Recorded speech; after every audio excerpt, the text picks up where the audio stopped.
Hi, I'm Jeannie and let's get zebra strong. Today I want to talk about leg strength. How do we build leg strength when walking and lots of mobility may be challenging for us, and yet we know that we need to build some leg strength in order to get us up to be able to walk and to be functional again. So I thought, looking at some sort of exercises that you can do supine, maybe in bed, to start working on that functional mobility might be a useful thing for us to look at. I've just got a band.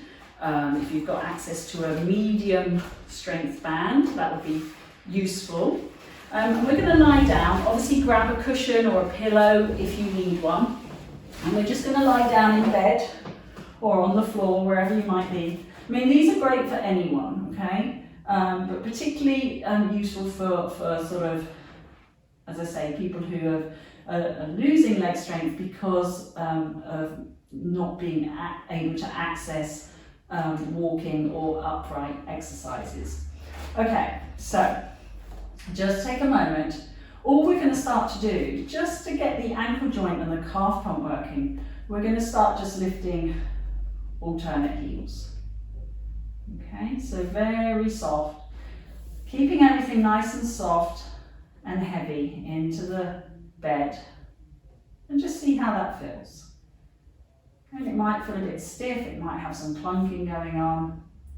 Now, we're going to challenge our proprioception a little bit by doing opposites. So I'm going to lift a toe and lift a heel, and then I'm going to roll through the foot and try and swap. Okay, so again, you can do this really slowly. And just see about mobilizing the feet, mobilizing the ankles. And you probably will feel your calf muscles moving a little bit, working a little bit. And just make sure you're still breathing. And you feel nice and heavy into the bed. Good. And then just rest. Good. Now, we're going to keep the hands on the pelvis, so we've just got some nice awareness. We're just going to practice sliding the leg away from us. Now, what we don't want to do as we slide the leg away is to let the weight of the leg pull the pelvis forward, and then I've gone into an arch in my back. So if you can't yet fully straighten your leg, that's fine, but I want you to keep your hands on your pelvis and notice if your pelvis is trying to lift up, and I want you to try and keep it nice and heavy. Exhaling to draw the leg back in, pelvis stays heavy. Okay, so again, it doesn't matter if you can't fully extend your leg. I might only go to here. Keeping my heel on the ground, don't lift the leg. Okay, keep the foot on the ground. We're not trying to lift the leg up. Keeping everything soft here. So we're starting to now use the hip and the knee joint, very important muscles around this area for standing and walking. Okay, so we've got some leg slides going on here, okay, which are really, really useful. Now, what we're going to do is take the band and we're going to hook this band around our foot and get someone to help you if it's difficult to get your leg up here and your head up to do that. So get someone to help you. Try and get the band around the whole surface of the foot so it's really snuggled in there, okay? That will support the foot and stop it twisting and sickling. Okay, now this is also a pretty good shoulder stabilizer because what we're going to try and do is keep the elbows on the ground and the shoulders heavy. Now I know my pelvis is going to stay nice and heavy.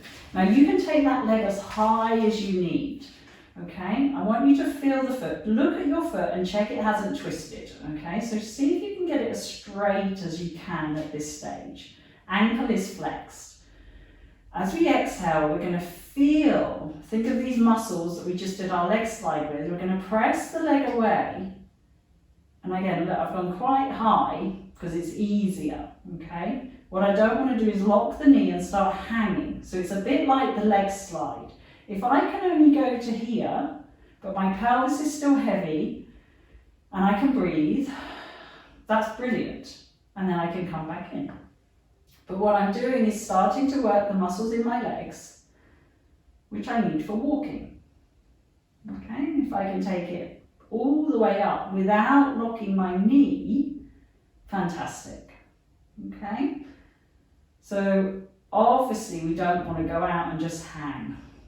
Now I've got a very heavy leg that's just hanging, it's probably going to start annoying my hip, annoying my lower back, so we don't ever hang. Now as I get stronger, I might find I can start to take my leg a little bit lower.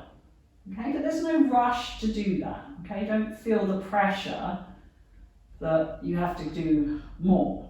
Okay, because you're doing great, just starting moving these legs.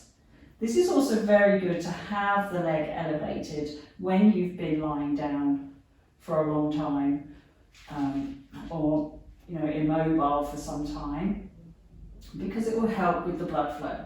Now what I also like doing, again, I can keep the leg quite high for this, working strength into the ankle and the foot, is to just press very gently the balls of the feet into the band. That's why you need the band nicely stretched out across the foot so that you feel support and it's not going to snap off your foot as you're doing that. That wouldn't be very nice. Okay, so we're pointing and flexing. Obviously try not to lock your knee. Keep those shoulders nice and heavy and remember to breathe. And there we go. And I can bring it in. And obviously we're going to do the other leg. Now, if you're a little bit further down the line and you've been doing those, we can try and do both. Now obviously this is a greater load on the pelvis, so you might have to be taking your legs straight up to the ceiling. It is more challenging, it's a progression, so don't rush into this if you haven't done the single leg versions. My back has to stay flat the whole time. I don't want to be arching my back. Elbows the same, shoulders heavy, neck heavy. I'm going to find both backs of my legs and I'm going to see if I can straighten up without, of course, not locking my knees. So everything's down, might only go to here and then I'm going to come back in. So I might only do that. But I feel both my feet pressing into the band and coming back in. I might start to go further.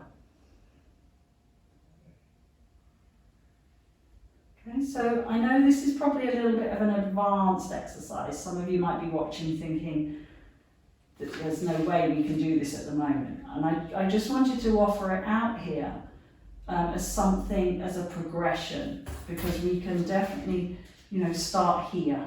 Just even doing that, feeling the leg muscles pressing forward into that band. Okay, so please don't feel that you have to be up here and doing all of this amazing things. It's all amazing. Just, this is amazing. Starting to move those legs, feeling the leg muscles working. Okay, if it's hard to hold the band, you can obviously tie this to something. Okay, if you've got it on the floor or something, you could tie this, or you could have someone help and hold this for you. Okay, but you can also get those bands that have got the handles, which are a little bit easier, and you don't have to scrunch up your hands to do the exercise. So when you've done that, take your legs a little bit wider than hip distance, if that's comfortable for your hips. And we're just going to, because we've done a bit of stability work, we just want to loosen that off again. So I'm just going to do some windscreen wipers. And I'm just going to gently rock my pelvis from side to side. Again, you might feel a bit of a stretch through here if, again, your legs haven't moved so much. But this is helping with the hip rotation, a bit of length through the side of the body. So very nice to do and very relaxing. So always kind of finish off any kind of stability work with a little bit of mobility work. Okay, so that's just some thoughts and some ideas on some leg strength exercises that we can do supine. So I hope that was useful. Until next time, stay zebra strong.